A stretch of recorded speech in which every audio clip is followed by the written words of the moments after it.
जय श्री राम मेरे सनातनी बंधुओं। आइए इस सनातन रूपी वृक्ष के जड़ों को सिंचित करें और इस वृक्ष को पुष्पित और पल्लवित करें और इतनी शक्ति प्रदान करें कि हमारे आने वाले वंशज अपने पूर्वजों पर गर्व कर सकें और विधर्मियों से अपनी रक्षा भी कर सकें। पिछले अंक में हम लोगों ने अध्ययन किया कि श्री रामचंद्र लक्ष्मण और सीता के साथ पंचवटी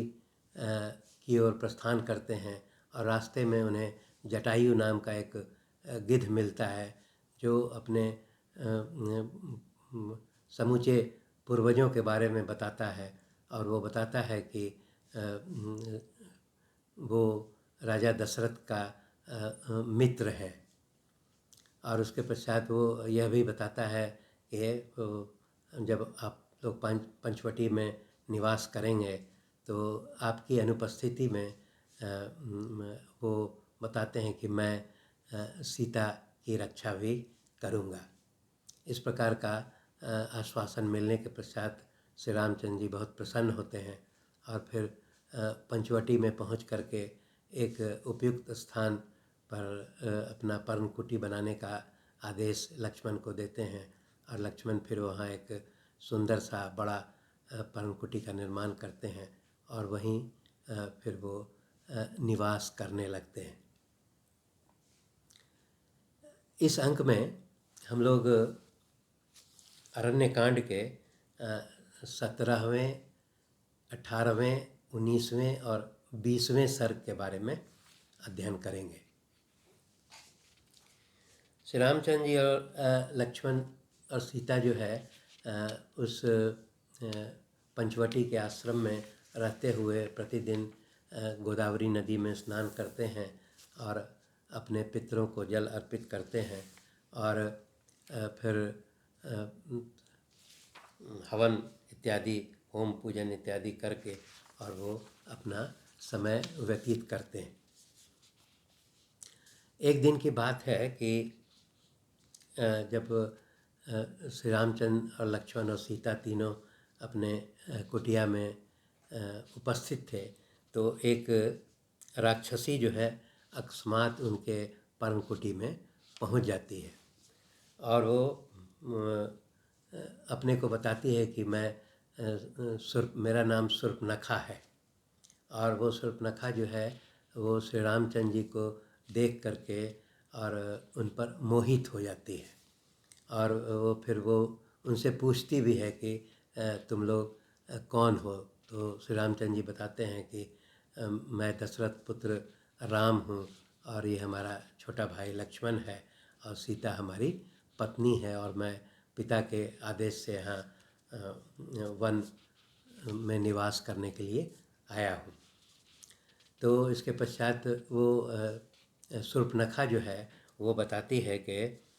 मेरा नाम सुर्पनखा है और मैं इच्छाधारी रूप बदलने वाली राक्षसी हूँ।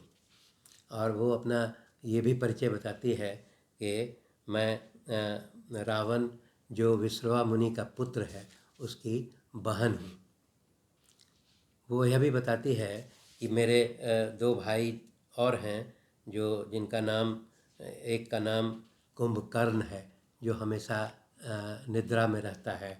और तीसरा भाई के बारे में बताती है कि उसका नाम विभीषण है और जो राक्षसी प्रवृत्ति नहीं है बल्कि वो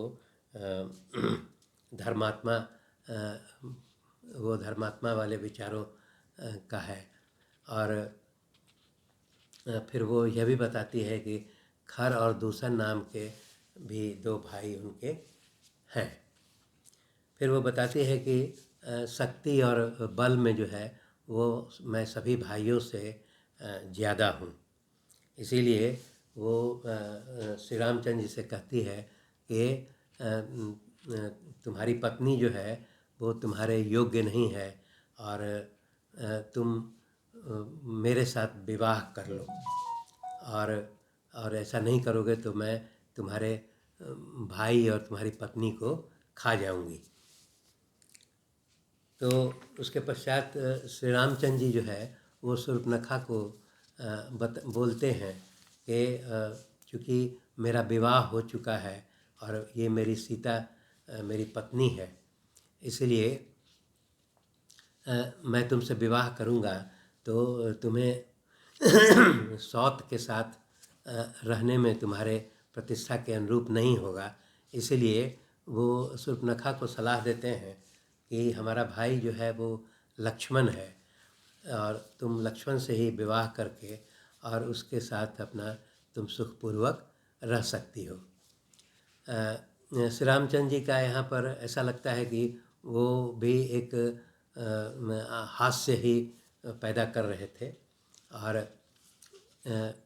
शूर्पणखा जो है वो श्री रामचंद्र जी के बताए हुए बात में वो फिर लक्ष्मण जी के पास पहुँचती है और लक्ष्मण से वो फिर बोलती है कि मेरे साथ विवाह कर लो और हम लोग इस वन में जो है वो आनंद प्राप्त करते हुए समय व्यतीत करेंगे। तो लक्ष्मण भी जो है हास्य का जवाब जो है वो एक हास्य में ही देते हैं। वो बोलते हैं शूर्पणखा को कि मैं तो श्री रामचंद्र जी का दास हूँ और एक दास से विवाह करके तुम भी दासी बन जाओगी और जो तुम्हारे प्रतिष्ठा के अनुरूप नहीं होगा। इसलिए वो शूर्पणखा को ये सलाह देते हैं कि बेहतर है कि तुम श्री रामचंद्र जी की दूसरी पत्नी बन करके ही और जीवन व्यतीत करो, वही तुम्हारे लिए उपयुक्त है। यहाँ पर लक्ष्मण जी भी जो है वो एक तरह का उससे व्यंग ही कर रहे हैं, लेकिन शूर्पणखा इस बात को नहीं समझती है और फिर वो पुनः श्री रामचंद्र जी के पास पहुँचती है और वो कहती है कि मैं आप ही से विवाह करूँगी और अगर आप मुझसे विवाह नहीं करेंगे तो मैं आपकी पत्नी को खा जाऊँगी। और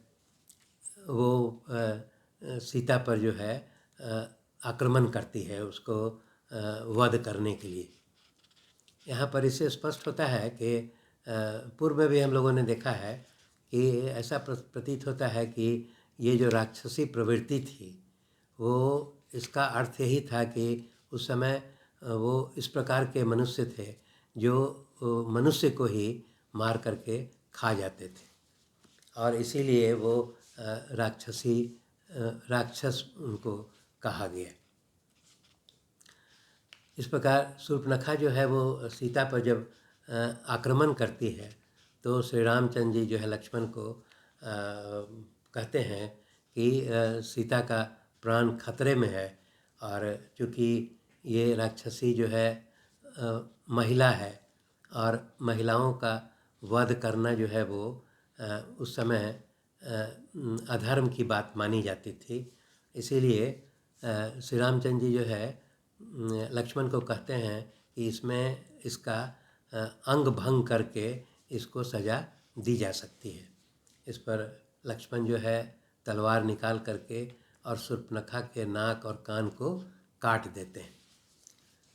शूर्पणखा का नाक और कान कटने से उसके पूरा शरीर जो है वो रक्त से भींग जाता है और उसके पश्चात वो भयानक विलाप करते हुए वो वहाँ से भाग करके अपने भाई जो वन में रहता था खर के पास पहुँचती है और उन्हें अपना दुखड़ा बताती है। खर जो है वो अपनी बहन शूर्पणखा को इस प्रकार देख करके अचंभित होता है और वो बोलता है कि तुम तो बहुत शक्तिशाली हो और ये कौन सा ऐसा व्यक्ति ऐसा है जो कि तुम्हारी ये दुर्दशा कर दिया। तो शूर्पणखा जो है अपने भाई खर को बताती है कि वन में दो तरुण यानी युवा आए हुए हैं जिसका जो अपने को दशरथ का पुत्र बताते हैं और अपना नाम राम और लक्ष्मण बताते हैं। उनके साथ श्री रामचंद्र जी की एक पत्नी भी है जो और ये सभी जो है वल्कल वस्त्र पहने हुए और मृग चर्म धारण किए हुए और सन्यासी वेश में हैं और दोनों जितेंद्रिय हैं, तपस्वी हैं और ब्रह्मचारी हैं और इन्हीं दोनों ने हमारा ये जो है नाक और कान काट करके मेरा अंग भंग कर दिया है। इसलिए वो खर को बताती है कि अब मैं इन सभी से प्रतिशोध लेना चाहती हूँ और मैं इन तीनों का रक्त पीना चाहती हूँ। इस पर खर जो है बहुत क्रोधित होता है और वो उसके पास जो ऐसा प्रतीत होता है कि जो सर्वोत्तम उसके पास जो राक्षस थे जो जिनकी संख्या कुल 14 थी, उन 14 राक्षस को बुला करके इस प्रकार का आदेश देते हैं कि वे शूर्पणखा के साथ जाएं और राम लक्ष्मण और सीता का वध करके और उसका वो रक्त पीने का जो इच्छा मेरी बहन को है उसका पूर्ति करें। वो सभी 14 राक्षस जो है वो शूर्पणखा के साथ श्री रामचंद्र जी के आश्रम पर पंचवटी में पहुंचते हैं और पहुंचने के पश्चात वो रामचंद्र जी को कहते हैं कि मैं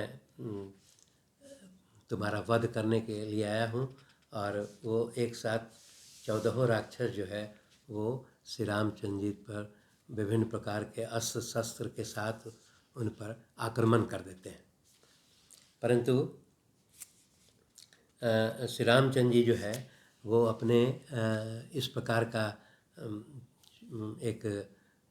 धनुष है जिस पर एक ही साथ कई वाण लगा करके एक ही साथ वो वाण से प्रहार करते हैं, जिससे 14 राक्षस के